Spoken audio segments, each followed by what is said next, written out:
What up? It is the Simple Sports Podcast coming up on today's show. It is that time, baby. It is that time. It is bittersweet. I've said this before. I'll say it again. It is a bittersweet moment because we know the end of football is near. A couple of weeks. College football is already over. It was largely unwatchable for me. But whatever. That's another story for another day. I've said this already as well, but the NFL season has been, I think, one of the most successful that we've had in recent years, just as a whole, top to bottom. It was a pretty solid year. Nothing really took away from it. No major injuries, no huge storylines other than the Kareem Hunt thing at the very end, but it didn't linger around. Nothing like that, so that was great. And we see a lot of great older quarterbacks succeeding. We'll talk about that in a little bit. We also see a lot of the younger quarterbacks and a lot of teams actually starting to find success in drafting quarterbacks. Maybe not necessarily all-time greats, but we're seeing them at least find guys who are competent. And so that's good. That means the league is heading in the right direction in terms of it being overall at its best from a competition standpoint. But we also got Patrick Mahomes and Andy Reid and the pressure that's on them. I think more, obviously, I think all of it really is on Andy Reid. I don't think there's a single bit of pressure on Mahomes. As long as he just doesn't stink up the place, which I don't think he will. I think he'll be fine. I don't think there's any pressure on him. There is some pressure on Andy Reid because not only did you get the 1 seed, but you got the first monkey off your back, which was the win at home in the playoffs. At least under the Kansas City reign that he has. And now you got to at least, I don't know if you got to win. Well, yeah, you got to win the Super Bowl. I'm sure there are some people that are going to knock him for not having a Super Bowl ring. So, yeah, this is a big pressure moment for Andy Reid. Same, I would say, for Jared Goff and Sean McVay. I think they both have the same amount of pressure on them now that we've seen them win the first game. I think last year, people, while they were disappointed in the end, I think they gave them a slight pass just because it was the first year. You know, they did go from worst to first overnight. So did you really expect them to go from the mess that they were to Super Bowl winners? I don't think that was really feasible. But I do think there is some pressure on them to, at very minimum, get to the Super Bowl. But we'll talk about that in a little bit more. First, let's get into some other things. So first, I want to start off with the Pats. All right, I want to talk about greatness. What is greatness? I said this earlier this year about the Eagles. They got really confident in what they achieved last year, which was nothing short of great, obviously. But to me, I said greatness is sustainability. You can reach it once, right? There are a lot of teams that can get to a Super Bowl. There are a lot of teams that will win a Super Bowl over the course of their franchise's history. But how many teams can get to 2, 3, 4? How many can get to 2 or 3 or 4 within a 5-year period? 6 or 7, 8. How many teams can have a 20-year run almost of dominance? Listen, you can say it's a weak schedule or a weak division or whatever you want to say, luck. At the end of the day, they've been to 13 AFC championships since 2001. That's impossible. You can give credit to who you want to give it to, but that's impossible. Tom Brady has 28 playoff wins, okay? So second place is 16, Joe Montana. Like, wow, like that's insane. All right, that's unheard of. Oh, Patrick Mahomes is in his first AFC championship game. A lot of firsts for him this year have taken place in the football world, and he answered the bell, I believe. Every time people said, let's pump the brakes, and he would just come out next week and dominate again. And say, and they come out next week and dominate again. Trust me, I'll be the first to tell you that Tom Brady is the greatest of all time, okay? Here and now, and even still, yes, he is. Today, I believe the best quarterback in football. But I also believe just as strongly that we have found number 2. Oh, Drew Brees is back. Who Dat Nation is back. I believe Drew Brees has been underserved in the greatest of all time discussion. He's in my top 10 currently. This is off the top of my head, so don't kill me if you think he should be in the top 5. He's certainly creeping into the top 5. And if he pulls it off this year, he will be, I think, in the top 5 for me anyway. It's certainly at 5 or 6. I might need to do an episode on that. Jared Goff and Sean McVay, I think, have delivered enough success over the course of their short careers here in the NFL. Well, at least McVay, obviously, a little bit longer than Jared Goff, but as a head coach, obviously, is what I'm talking about. I think they've delivered enough success to warrant the praise that they get to this point. The disciples of Sean McVay, I think that's going a little bit nutty, but we'll see how it pans out. Who knows? They could be onto something. Here's the thing about that. The only thing that I think they can't do is simply lay an egg at New Orleans. They can't go and get blown out, say, 45-7 like the Eagles did earlier in the season or something along those lines, right? Which I don't believe they will, but that's the only thing that they can't let happen. Anything short of that, if they lose, whatever, they just can't lose ugly. This idea that they need to win the Super Bowl from where they were to now, like in 2 years, I think that is a tiny bit far-fetched. So we're in a really cool time, I believe, in the NFL this year. I have said many times that I'm a big fan of stories. I'm a fan of my teams, and I cheer for my teams and certain players, obviously. But at the end of the day, when it comes to sports, I'm a huge fan of stories, right? I like the book that sports writes over the course of your life. If you go back through history and revisit some of the greatest moments in sports, they all kind of bounce off of each other, one after another. Some are even inspired by others, right?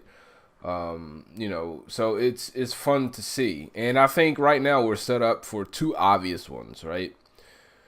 If you look at the NFC's best quarterbacks, it's very easy to say that Jared Goff is one of the top 5 quarterbacks in the NFC, certainly under the age of 30, right? You can also say the same thing about Patrick Mahomes in the AFC. And then clearly we know where I stand on Drew Brees and Tom Brady, right? I think, actually, I don't know if I've ever really spoken about Drew Brees, but I do think he is the best quarterback in the NFC. I think he's the second best quarterback in football behind Tom Brady. And that's just my personal opinion. And we're talking about career-wise, not going forward. Obviously, he doesn't have 10, 15 years ahead of him like some of these other guys, but that's another discussion for another day.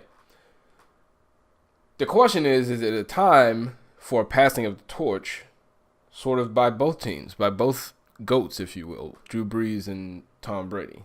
Drew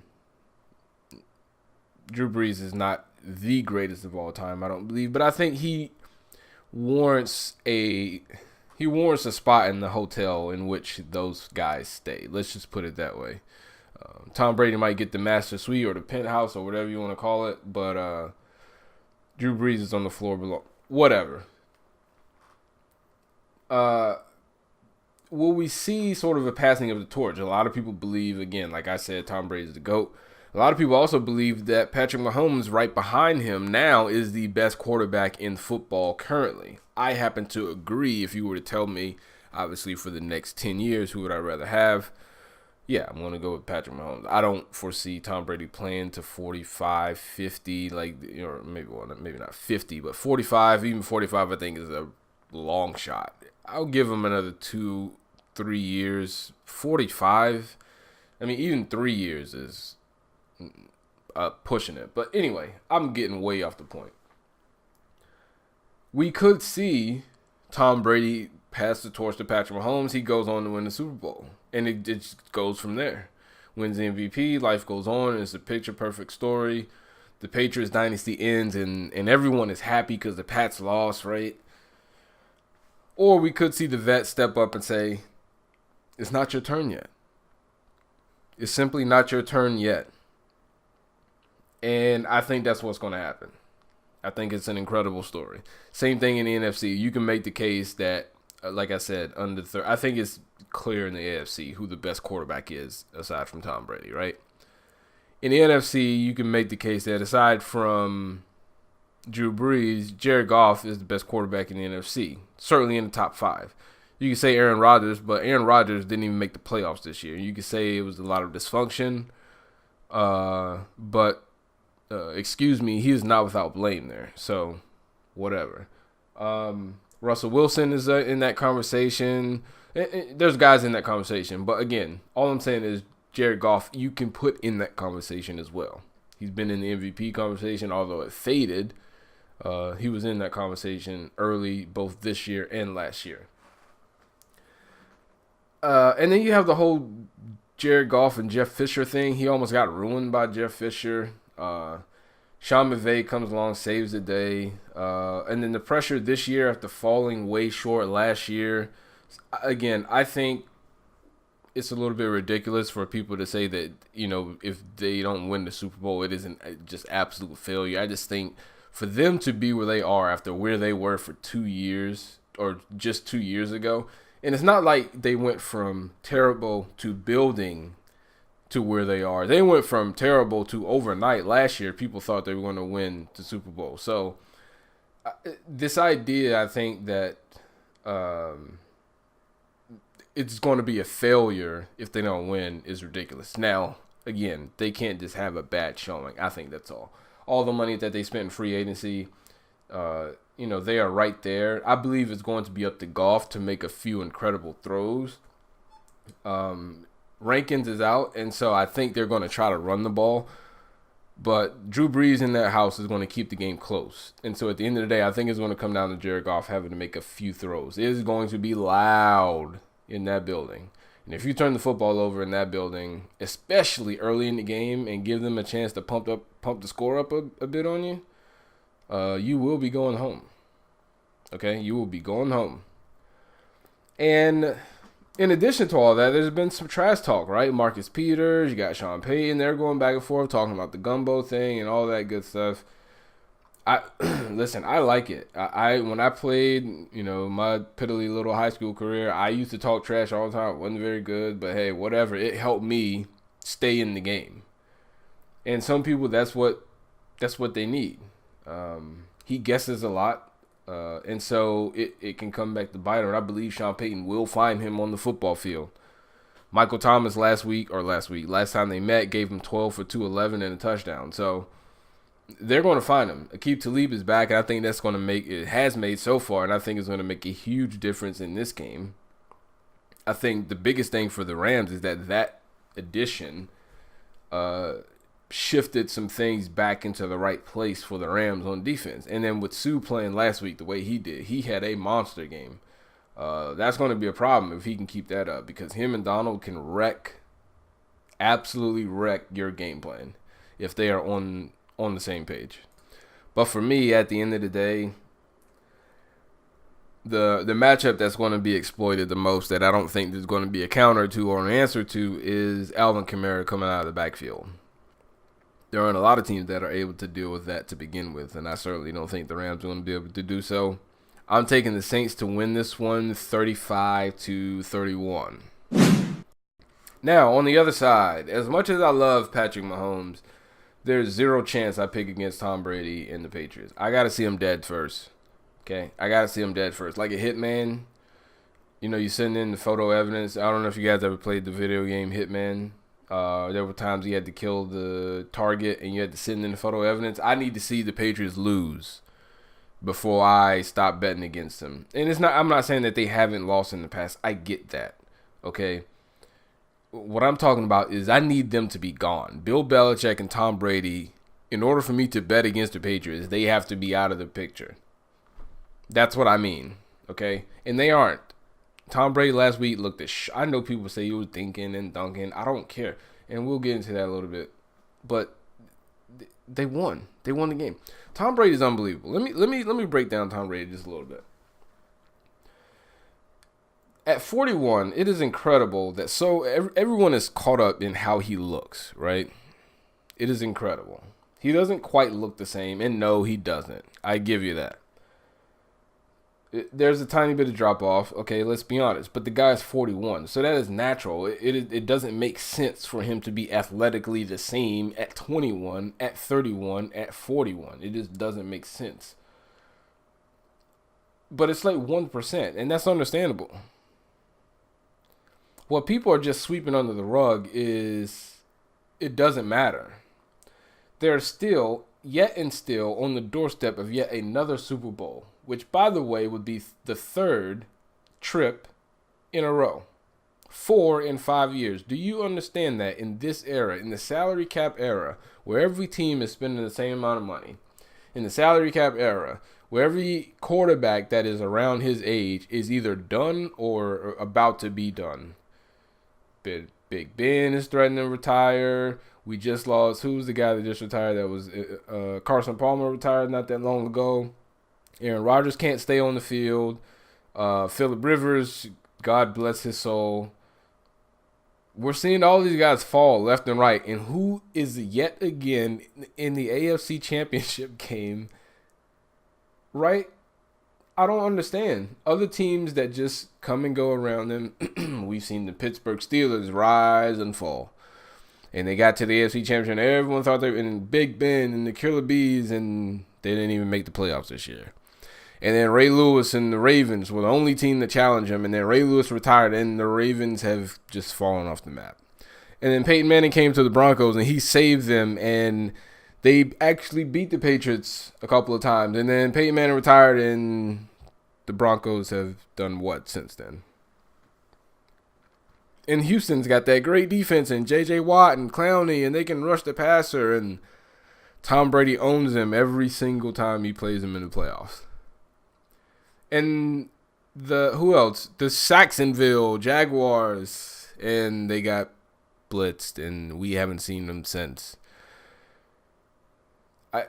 I don't understand how they're the one, you can go through every AFC team over the last 20 years and at some point find, especially over the last 10, of course there was a little bit of a gap in there, and that's fine, but who? I'm not saying that they're going to win. Well, listen, I'm not guaranteeing them to win. I'm picking them to win. I'm not guaranteeing it. But it's not supposed to be like this, okay? The weather, okay? The circumstances, the toll on your body that football takes year in and year out, the preparation that not only do they have to do, but also think about the amount of preparation that they don't get because they are so far into the postseason every single year. Think about that. Their style isn't the West Coast offense. They don't have the RPO system, or they don't run heavy run and play action. Their style is what we need to do this week to beat this week's opponent. That's what we need to do. And that's it. And Tom Brady is simply the most efficient quarterback ever at executing that game plan. Year in, year out, he does what it takes to win games, period. I don't get how people can pick against Tom Brady. I really don't. I got to see him dead. Now, the Chiefs obviously have a path to victory. It's not that I'm saying that they can't win. Obviously, they have Tyreek Hill. Obviously, they have Travis Kelce. Obviously, Williams has been killing it running the ball lately. Obviously, we know what Patrick Mahomes can do. Home field advantage. A good flash of defense last week. We'll see if that was an anomaly or is that a sign of things to come. I just refuse to go against Tom Brady. It's that simple. I could turn out to be very wrong. They could get blitzed in Arrowhead and the dynasty could be over. But this is one ship that I'm going to go down with because the Pats,